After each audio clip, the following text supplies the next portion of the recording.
to give. Niang looking. Maxi curls. Someone's got to go get that ball and be with it. 4 seconds. Turning. 2 seconds. He needs this shot. It's blocked. And Minnesota prevails in double overtime. Yo, what is going on, guys? Welcome to Sixers Post Game Live. Today we are breaking down our top takeaways from the Sixers loss against the Minnesota Timberwolves, 121-120 double overtime loss. A brutal game, a tough game, a game that we're going to be talking about in our heads again and again and again. And to help me do that, my man, the myth, the legend, he is Justin Brisicchetti. What's up, Jay? I don't know about the myth and the legend, but I am indeed a man. But listen, man, this game was the Sixers gave this one away, in my opinion. This was a game that was very winnable, especially at the end, barring the fact that D'Angelo Russell just didn't want to miss a shot. Yeah. In the last two, I guess what do you call? Do you call overtimes quarters? I don't know. In the last few parts of the game, he just was lights out. On top of that, they just could not run an offense. They could not run a half-court offense. The only offense that was working at the end of the game was giving it to Joel at the half-court and just praying that he would make a fadeaway jumper. Joel really kept them in this game. And Philly, and we said it a lot, but Philly is lucky to have Joel, because if Joel's not here, you're not even close to win this game. Tobias and Tyrese Maxey, two guys that you need to rely on at the end of games like this, just were not hitting shots. Yep. Now, let me share my screen here. Joel Embiid was the storyline of this game. He just returned. His box score was Joel Embiid finished with 42 points, 14 rebounds. He was a plus 11, 2 blocks, 1 steal. He was just absolutely ridiculous in especially fourth quarter and the overtimes here. I'm going to share my screen here so we can look at his shot chart here. But mostly what we saw here from Joel Embiid was a lot of away from the paint offense from the Sixers. The majority of his offense was outside of 10 feet for Joel Embiid tonight. I'm not taking anything away from him. He's clearly, still getting his legs underneath him. I don't think anybody can deny that. But Joel Embiid just really nearly willed the Sixers to a win here when the team was absolutely murderballed inside the paint today. 54 points from the Minnesota Timberwolves inside the paint compared to the Sixers 36. And it was way worse than that. It was way worse than that, especially in the first half when it was like 20-0. It was really bad. The Sixers came back. Joel Embiid came back. It wasn't enough. Any other thoughts on Joel Embiid, Justin? No, man, I think the only thought I have about Joel Embiid is, man, he is just a different kind of guy. Like, being out 8 games, coming back and being able to withstand that amount of minutes. I can't remember how many minutes he played exactly. I think it was he played 45 minutes, scored 42 points in 45 minutes, and he wasn't back. He was out for what, 2.5 weeks, 2-3 weeks. Yeah, that's crazy. That's an insane feat. You don't see that, especially and to me, I honestly didn't expect it, being that we know how Joel Embiid is, and a lot of times when he is out of shape and not in game conditioning, he's sluggish. And mind you, yeah, he was sluggish at times, but the fact that he was able to get up for the end of that game and play to the level that he was playing at is pretty incredible. Yeah. JDS8, thanks for joining, man, says, must be so deflating for Joel to put up a monster game and still lose. I hear you, man. I hear you. But that being said, I think a lot of us watching this game, knowing where the Sixers were last 2 weeks, there's a lot of missing pieces. There's a lot of puzzle pieces on the table that they still need to figure it out. So I think a lot of people expected them to be a little bit rusty coming out the gate, and that surely bit them in the ass in this game. Yola Boy, that is a fun name. I love that avatar there. says Joel Embiid doesn't have the high basketball IQ at the end of the game, being doubled and not passing the ball to Seth. That was really this is a really good comment by Yola Boy, because Joel Embiid was, I feel, watching this game. I'm going to rewatch this game and see where we're at, tomorrow morning. But it feels like Joel Embiid was double teamed literally every single possession in this game. He made several good passes. He ended the game here with what? He had 3 assists to 4 turnovers. So the win goes there 100% to the Minnesota Timberwolves. They double teamed him every single time, right, Jay? Yeah, something I would say. I don't know. I don't necessarily agree with the comment when it says he doesn't have a high basketball IQ. At the end of the game, he definitely should have passed that ball at that moment. In hindsight, you wish he did. But in all honesty, that was on Maxey. That last play was on Maxey, right? Yeah, but I don't think he's talking about that. He's talking about he's talking about a different play. But I think something you a lot of people have to look at is nobody else was shooting the ball well on offense. Nobody else was playing that well. Tobias Harris was 6 for 16. Tyrese Maxey, I believe, was 5 for 15 tonight. There was just no one else was getting hot when they needed it. And Joel was the only one that was hot. So I kind of understand trying to do it yourself at that point, but also you shouldn't have to do it yourself. So it's tough. It's tough. Yeah, Steven says Maxey and JoJo is a dynamic that needs to be worked on. Didn't expect to win tonight, but when you fight like that, I mean, for real, D. Russ went absolutely off. He looked like Summer League with the injecting into his veins cold. I don't know what they say into his veins there, but he was absolutely terrific in the fourth quarter overtimes. Quentin Moore says Joel Embiid can't be relied upon to pass out of an aggressive double team. To be fair, we have seen this over and over and over again throughout Joel Embiid's career. Yeah, wow. Quentin Moore says, I feel like the window has closed. Oh, Quentin. All right, hold on. Let's pump the brake on a regular season game when Seth and Joel Embiid are just getting back into this starting lineup after Tyrese Maxey has been absolutely terrific. I think Doc Rivers needs to, kind of rein it in a little bit. I think we can pump the brakes on that just a tad. R.C. Campbell says Daryl has to get another point guard. That's not false. Thibault and Maxey had bad games. That's not false. I think Joe got tired watching them miss open threes all game, and Danny should play more minutes. Is he injured?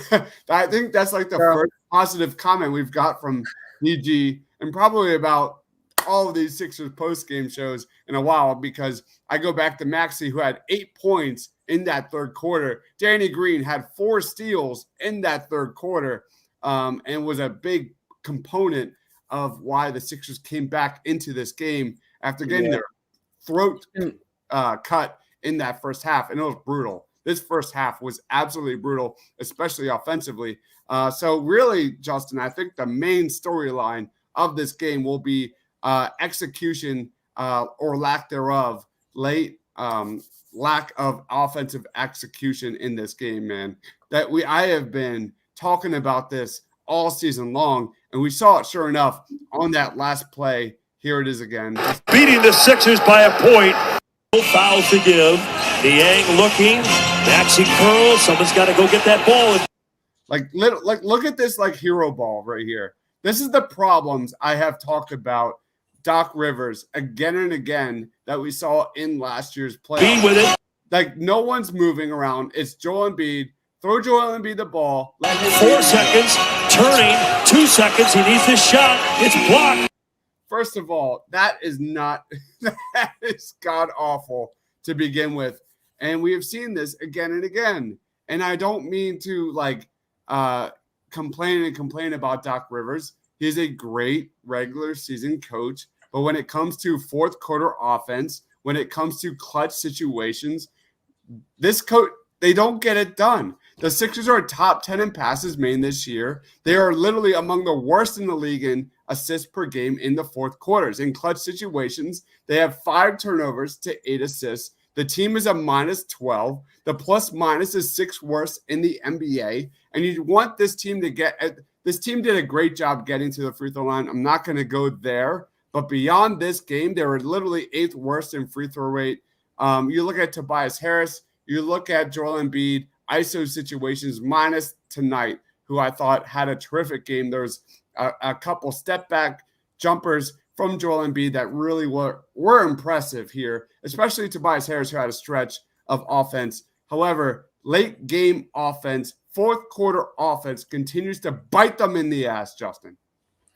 Yeah, it's definitely it definitely has been ugly. I will say, imagine with the type of offense that Doc likes to run in the fourth quarter when it comes to the ISO ball. At least I should say in last possessions, which I would argue that most teams do ISO ball at the end of possessions at last games, especially when you have like the type of player you have in Joel Embiid. But imagine if you had a James Harden or Dame Lillard on the perimeter at the end of the game. That's what it is. That's what it is. That's we've been saying that for a while now. Like Doc's offense, that hero ball offense, clear the space, get the ball into Allen Iverson's hands, is not made for this personnel. It's made for a Bradley Beal. It's made for a Damian Lillard. It's made for guys that can get their own shot. The Sixers don't have that guy. And we saw that in the first half. And I was like beating my head on the fucking wall here because it was all like Tyrese Maxey was a pretty much a zero factor on this freaking team. You looked at his first half stats. It was really bad, man. He was a near zero pretty much every single way, and 8 points in that third quarter, 2 of 4 from the field. But I think that was a huge part of this offense. That's kind of what we've been talking about in these post-game shows. How is Doc Rivers going to integrate Tyrese Maxey's emergence and breakout season into Tobias Harris and Joel Embiid into that heavy ISO pick and roll offense? I don't know, because that's something we have seen with Tyrese Maxey. He has been thriving with Andre Drummond, especially in the pick and roll. He has been thriving in the pull-up. He was basically not involved in that first half. If this was a more balanced offensive attack, more balanced team, we probably get the W here. But for me personally, I'm going to throw this game out the window and allow Doc to kind of get this team, right when it comes to where the ball should be at the appropriate times. Any thoughts on that, Justin, on Tyrese Maxey? Yeah, I feel like today, in all honesty, it's the first game Joel Embiid's been back with the lineup that they've had. And like you said, with Maxey starting and playing to the point that he has been. Because if you really think about it, early in the season when Maxey was starting alongside Joel, Maxey played a very big off-ball role. He did not get as many chances to kind of isolate with the ball. He didn't get as many chances to dive down to the rim as he does now. When Joel was out, obviously, Maxey's usage rate went way up. And so you could see throughout the game, they tried to give Maxey more opportunity when it came to either using the pick and roll or just using a pick and roll into the basket himself, or just getting some ISO ball and see what he could do with there. So you could see they definitely made a concerted effort to give Maxey the ball today. And I just don't think it worked out today. I think Maxey had an off game. I think it was a new look that they haven't had in a while with Joel being out. But I also do think the Sixers are still going to struggle. They are going to struggle with guys on the perimeter, with guys who could score big buckets on the perimeter. And not that D'Angelo Russell is the guy who's always going to do that to you. D'Angelo Russell is not going to score damn near 40 points every single game. That's not D'Angelo Russell. He barely missed at the end of the game. But it has been a consistent issue with the Sixers since Ben Simmons has been out.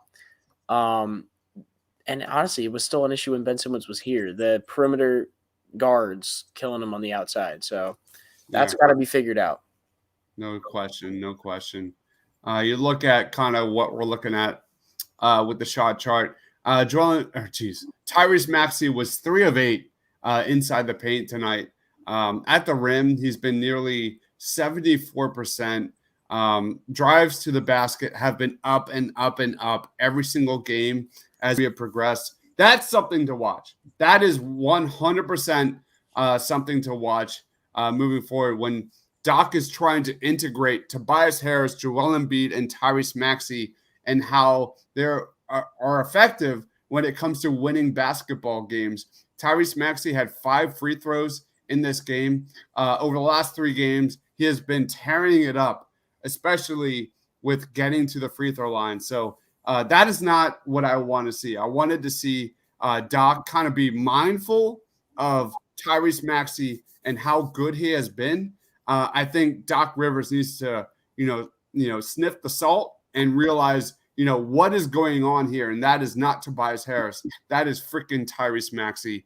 Tyrese Maxey needs the ball in his hands moving forward. Let's go to some more comments. Steven says, Maxey and JoJo is a dynamic that needs to be worked on. Didn't expect to win tonight, but when you fight like that, the athletic difference was obvious tonight. Yeah, we have seen that many, many times this season when the Sixers go up against a team, especially with wings, with high athleticism, high length.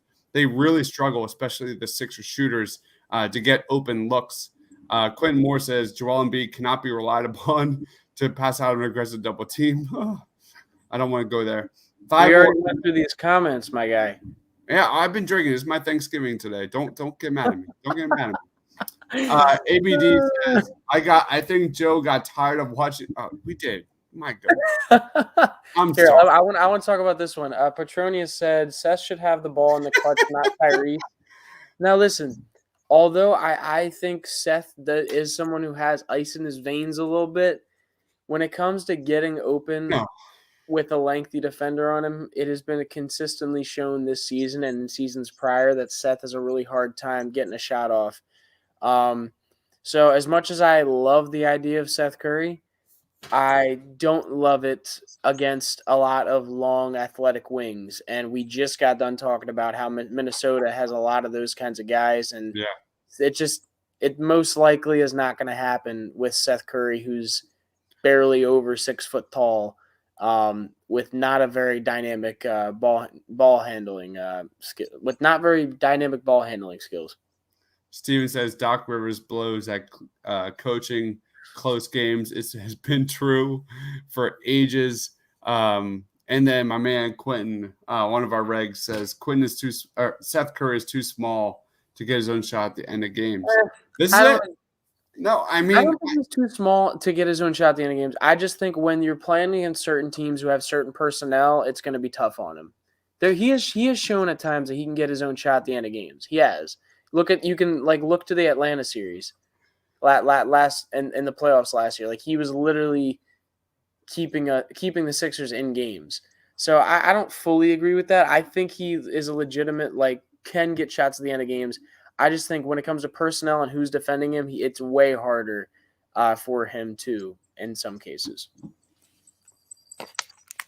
I would wonder if there's a direct correlation when the Sixers are really utilizing Joel Embiid down low, and if that has any correlation to Seth Curry's effectiveness on that perimeter, because the Sixers really didn't attack Joel Embiid down low until late in the fourth quarter. I feel like from the first jump, Joel Embiid's pretty much offensive attack was pretty much pull-ups, pick and pops. There was not a lot of in the paint offense from Joel Embiid. Let me look at it quick. While you're trying to find it, I genuinely think Joel Embiid, a big reason why you're not seeing Joel Embiid go into the paint as much has to do with load management. I have a strong feeling that Drew Hanlon and him and the coaching staff and the ownership have had conversations and been like, listen, it's effective and we love it and we want it, but let's try to wait to the playoffs a little bit so you don't tear your body up before the playoffs. Because you noticed last year that he went into the paint a lot last year. He made a considerable effort a lot last year to do it, but he was in such bad shape towards the end of the season. So I genuinely think that could be a big reason why he's not going into the paint as often.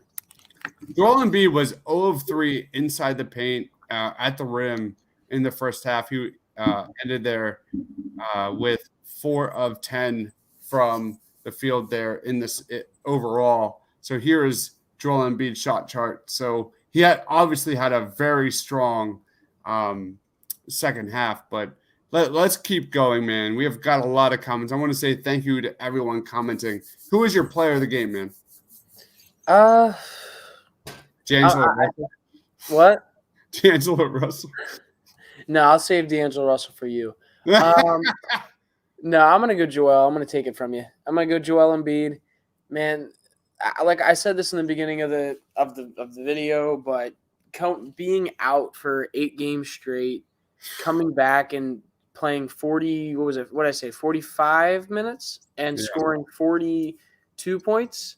That's insane. 40, like, that's just not normal for a guy of that size and stature to come back and do that kind of damage to you, especially from the spots as he was doing it from, just like turnaround jumpers in double overtime is crazy. Yeah. Man, I'm trying to think who would be my player of the game for the Sixers right now, because outside of Joel Embiid, Tyrese Maxey had a terrific third quarter. That was great. Tobias Harris, 17 points, but not efficient. On 16 shots. Danny Green had an impressive 4 steals in the third quarter. I can't ignore that. Not the great. You got to go D'Angelo Russell. Yeah, it's got to be D'Angelo Russell here. What did D'Angelo Russell finish with here? 35 points. Yeah, let's look at D'Angelo Russell. 35 points. He had 8 assists, 2 steals, 2 blocks, and really carried the Minnesota Timberwolves here in the fourth quarter overtime, second overtime. Man, I cannot but think going back to that Summer League game where it was him and TJ McConnell, my man, going into that was such a fun game for a Summer League game. But D'Angelo Russell, unfortunately, is no doubt the player of the game. Any final thoughts, Justin? And where can we find him, man? Yeah, we should talk about the Blue Coats. We can talk about it a little bit if anyone wants to ask some questions in the comments too. But the final thoughts about the game in general. I think the Sixers gave this one up. It's a tough loss for the team because of how well Joel played and how they really did try to win the games. Like you noticed, Doc Rivers, when he knows they can't win a game, he'll put the starters on the bench with 5 minutes left in the fourth quarter if he knows they're not going to come back. They wanted this game. They wanted to win this game, and it just didn't happen. People weren't making shots, and you need people to make shots around your star player if you're going to win basketball games, and that's just how it is. Blue Coats, the Delaware Blue Coats Sixers G League team, if y'all don't already know what it is, they played the Toronto Raptors G League team, the Raptors 905, today at 1 o'clock, and I was down at the Chase Fieldhouse, the Delaware Blue Coats stadium, and it was a good game. Blue Coats won, I believe it was 120-something to 89. They killed them. Paul Reed had a big game. Jaden Springer looked really, really good. Really good. The man is a bulldozer. Man is a legit bulldozer. Like this might sound crazy, and I'm just gonna say it because Tiago agrees with me. Our friend Tiago agrees with me here. Jimmy Butler and Jaden Springer really have very, very similar games when it comes to going into the paint. And mind you, that's G League. That is G League Jaden Springer. That is not him saying that that's what he does, obviously at the NBA level. But I will be honest with you, the way he gets up into people going into the basket and the way he gets his points and gets his buckets, it's eerily similar. The turnaround fadeaways after creating contact in the mid range, the way he gets inside and really puts his body and shoulder into people to get to the basket. I don't know. It just has that feel. And I know that sounds crazy, like comparing a Jaden Springer, a rookie, to a Jimmy Butler, who's a vet and a star on a team, but it's genuinely looked like that a bit. And the guy just he's younger than me. I think he's isn't he 20 years old right now? And he is a scary looking dude. Like the dude is huge. He's huge. Like jacked, absolutely jacked. He does not look like a 20-year-old if you look at him. Baby face maybe, yes, but like he's big dude. Like if he matures skill wise, like when it comes to hitting more shots and just growing that IQ more, I think he eventually could be something. But I don't think that's coming anytime soon up on the NBA level.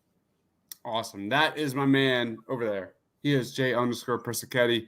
If you want to see Jaden Springer's highlights from today, 24 points against Raptors 905, I think they played.